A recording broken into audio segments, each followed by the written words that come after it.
Hello everyone. आज की इस वीडियो में हम डिस्कस करेंगे HP police constable written exam 2022 के पॉइंट ऑफ व्यू से कुछ इम्पोर्टेंट क्वेश्चंस जो मेनली जनरल नॉलेज और जनरल साइंस के ऊपर बेस्ड होंगे।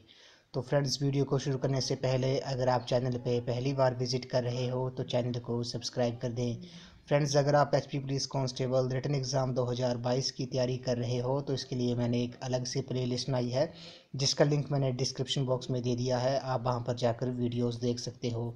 तो फ्रेंड्स, वीडियो को शुरू करते हैं। तो पहला प्रश्न में बोला गया कि बौद्ध साहित्य के अधिकतर ग्रंथ किस भाषा में है। काफ़ी इंपॉर्टेंट क्वेश्चन है। तो क्वेश्चन नंबर फर्स्ट का जो करेक्ट आंसर है वो आपका ऑप्शन नंबर सी होगा, पाली भाषा में है। बौद्ध साहित्य के अधिकतर ग्रंथ आपके पाली भाषा में है। अगला प्रश्न है, इसमें बोला गया कि 14 भारतीय व्यापारिक बैंकों का राष्ट्रीयकरण कब हुआ था। तो 14 भारतीय व्यापारिक बैंकों का राष्ट्रीयकरण हुआ था आपका 1969 में। ऑप्शन नंबर डी इस क्वेश्चन का करेक्ट आंसर है। तो फ्रेंड्स, ये जितने भी क्वेश्चंस मैं आपको करवा रहा हूँ इनके आपने शॉर्ट नोट्स जरूर बना लेने हैं क्योंकि आपको ये रिवीजन के टाइम काफ़ी हेल्पफुल साबित होंगे। अगला प्रश्न है, ये मिस प्रिंट टेस्ट में बोला गया था कि अंतर्राष्ट्रीय मजदूर दिवस कब मनाया जाता है। तो अंतर्राष्ट्रीय मजदूर दिवस आपका प्रतिवर्ष 1 मई को मनाया जाता है। ऑप्शन नंबर डी इस क्वेश्चन का करेक्ट आंसर है। अंतर्राष्ट्रीय मजदूर दिवस 1 मई को मनाया जाता है। अगला प्रश्न है, म्यांमार किस देश का नया नाम है। तो आपसे पूछ सकते हैं कि म्यांमार का पुराना नाम क्या था। तो ये था आपका बर्मा था। ऑप्शन नंबर डी सी इस क्वेश्चन का करेक्ट आंसर है। म्यांमार बर्मा देश का नया नाम है। अगला प्रश्न है, भारत के निम्नलिखित राज्यों में से किस राज्य का समुद्र तट सबसे लंबा है। तो सबसे लंबा समुद्र तट किस राज्य का है। काफ़ी इंपॉर्टेंट क्वेश्चन है। तो ये आपका गुजरात का है। ऑप्शन नंबर सी इस क्वेश्चन का करेक्ट आंसर है। अगला प्रश्न है, इसमें बोला गया कि भारतीय संविधान के किस अनुच्छेद में भारतीय नागरिकों के मूल कर्तव्य शामिल है। तो किस अनुच्छेद में भारतीय नागरिकों के मूल कर्तव्य शामिल है ये हमने बताना है। तो क्वेश्चन नंबर 6 का जो करेक्ट आंसर है वो आपका ऑप्शन नंबर सी है। अनुच्छेद 51 क में भारतीय नागरिकों के मूल कर्तव्य शामिल है। अगला प्रश्न है, कृष्णा नदी पर निर्मित नागार्जुन सागर बांध किस राज्य में स्थित है। काफ़ी इंपॉर्टेंट क्वेश्चन है। तो कृष्णा नदी पर जो नागार्जुन बांध है वो आपका किस स्टेट में है। क्वेश्चन नंबर 7 का जो करेक्ट आंसर है वो आपका ऑप्शन नंबर बी हो जाएगा। आंध्र प्रदेश में है नागार्जुन सागर बांध, कृष्णा नदी पर है ये। अगला है, भारत के योजना आयोग का प्रथम अध्यक्ष कौन था। तो ये थे आपके Pandit Jawaharlal Nehru. Option number B इस क्वेश्चन का करेक्ट आंसर है। अब योजना आयोग को नीति आयोग के नाम से जाना जाता है। नीति आयोग की जो स्थापना हुई थी वो आपकी 1 जनवरी 2015 को हुई थी। और नीति आयोग का अध्यक्ष कौन होता है, ये होते प्रधानमंत्री होते हैं। काफ़ी इंपॉर्टेंट क्वेश्चन है। नीति आयोग ने योजना आयोग का स्थान लिया है।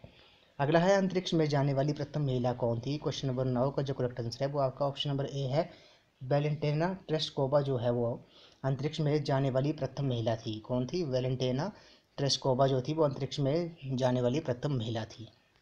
अगला है, किस नगर को निषिद्ध नगर यानी कि फॉरबिडन सिटी कहा जाता है। ये काफ़ी इंपॉर्टेंट क्वेश्चन है। तो ये आपका लहासा को फॉरबिडन सिटी कहा जाता है। ऑप्शन नंबर डी इस क्वेश्चन का करेक्ट आंसर है। अगला है, इसमें बोला गया कि एक सामान्यतः स्वस्थ मनुष्य का हृदय प्रति मिनट धड़कता है। तो कितनी बार धड़कता है? ये धड़कता है 72 बार। ऑप्शन नंबर डी इस क्वेश्चन का करेक्ट आंसर है।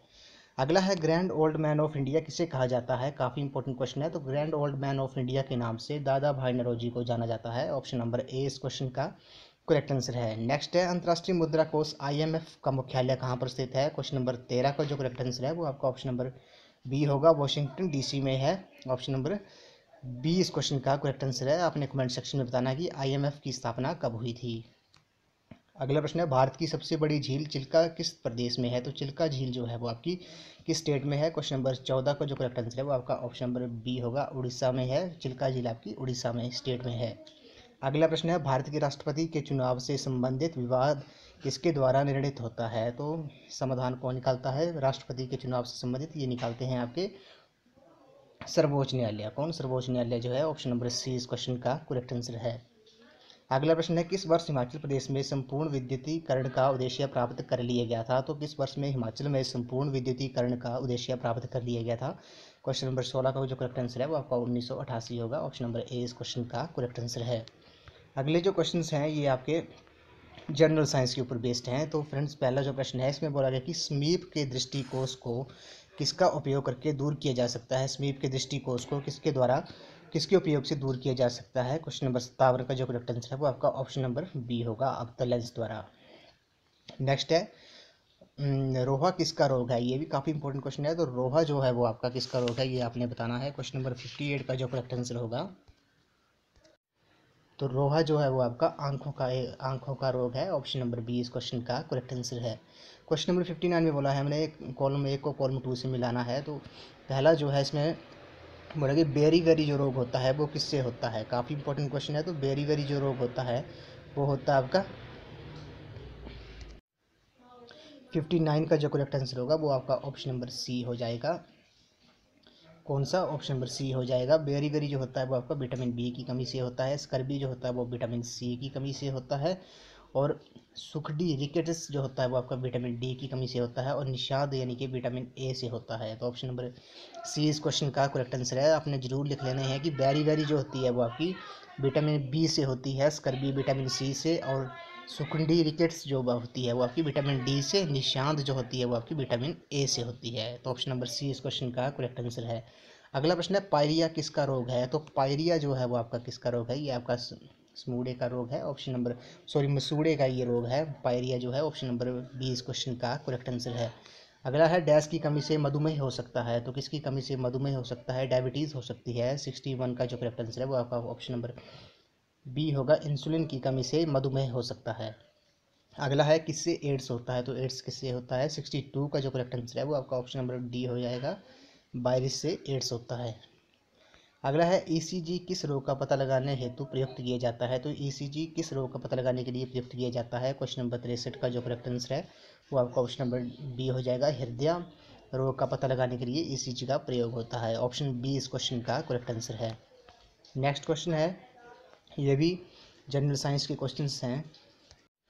अगला प्रश्न है जबड़े जकना अर्थात मुंह को खोलने में दिक्कत जो होता है वो किसका लक्षण होता है। तो जबड़े जकना अर्थात मुंह को खोलने में दिक्कत किसका लक्षण होता है, ये होता है आपका टेटनस का। तो ऑप्शन नंबर सी इस क्वेश्चन का करेक्ट आंसर है। अगला प्रश्न है, इसमें बोला कि विटामिन सी का रासायनिक नाम क्या होता है। विटामिन सी का जो रासायनिक नाम होता है वो होता है आपका एस्कॉर्बिक एसिड होता है। ऑप्शन नंबर बी इस क्वेश्चन का करेक्ट आंसर है। विटामिन सी का जो केमिकल नेम है वो आपका एस्कॉर्बिक एसिड है। अगला है माचिस उद्योग में कौन सा फास्फोरस का अपरूपी रूप प्रयुक्त किया जाता है। तो माचिस की तिलियों में किसका उपयोग किया जाता है। तो माचिस उद्योग में कौन सा फास्फोरस का अपरूपी रूप प्रयुक्त किया जाता है। क्वेश्चन नंबर 58 का जो करेक्ट आंसर है वो आपका रेड फास्फोरस होगा। ऑप्शन नंबर सी इस क्वेश्चन का करेक्ट आंसर है। अगला है प्लास्टर ऑफ पेरिस, पेरिस किससे बनता है। तो प्लास्टर ऑफ पेरिस किससे बनता है, 59 का जो करेक्ट आंसर है वो आपका ऑप्शन नंबर बी होगा, जिप्सम से जो प्लास्टर ऑफ पेरिस बनता है। आपने कमेंट सेक्शन में बताना है कि प्लास्टर ऑफ पेरिस का फॉर्मूला क्या है। अगले प्रश्न में बोला गया कि पेट्रोलियम में कौन सा कॉम्प्लेक्स मिश्रण होता है। तो पेट्रोलियम में कौन सा कॉम्प्लेक्स मिश्रण होता है। क्वेश्चन नंबर 60 का जो करेक्ट आंसर है वो आपका ऑप्शन नंबर सी होगा, हाइड्रोकार्बन कॉम्प्लेक्स जो होता है वो आपका मिक्सचर होता है। अगला है पृथ्वी के वायुमंडल में सबसे प्रचुर तत्व कौन सा होता है। तो पृथ्वी के वायुमंडल में सबसे प्रचुर तत्व कौन सा होता है। क्वेश्चन नंबर 61 का जो करेक्ट आंसर है वो आपका ऑप्शन नंबर सी हो जाएगा, नाइट्रोजन इस क्वेश्चन का करेक्ट आंसर है। अगला प्रश्न है गोबर गैस का मुख्य संगठन कौन सा है। तो गोबर गैस मेनली मीथेन होती है। ऑप्शन नंबर बी इस क्वेश्चन का करेक्ट आंसर है। इसका जो फॉर्मूला होता है वो होता है आपका CH4। अगला प्रश्न है समुद्री जल में वर्षा जल से अधिक लवण होता है, क्यों होता है। काफ़ी इंपॉर्टेंट क्वेश्चन है, समुद्री जल में वर्षा जल से अधिक लवण होता है, क्यों होता है। तो क्वेश्चन नंबर 63 का जो करेक्ट आंसर है वो आपका ऑप्शन नंबर सी है, क्योंकि नदियां भूपृथ्वी से लवण को बहा ले जाती हैं तथा समुद्र में फेंक देती है। इसी कारण समुद्र जल में वर्षा जल से अधिक लवण होता है। इस वीडियो को लास्ट क्वेश्चन है, लहसुन की विशेष गंध निम्न में से किसके कारण होती है। तो लहसुन की जो विशेष गंध होती है वो किसके कारण होती है। क्वेश्चन नंबर 64 का जो करेक्ट आंसर है वो है आपका ऑप्शन नंबर बी, सल्फर घटक के कारण जो होती है वो लहसुन की विशेष गंध होती है। किसके कारण, सल्फर घटक के कारण। तो फ्रेंड्स आज की वीडियो में बस इतना ही। आज हमने जीके और जनरल साइंस के कुछ इंपॉर्टेंट क्वेश्चन डिस्कस किए जो आपको SP police constable written exam में काफ़ी हेल्पफुल साबित होंगे। तो फ्रेंड्स आई होप आपको वीडियो पसंद आई होगी। तो वीडियो को लाइक शेयर एंड सब्सक्राइब जरूर कर दें।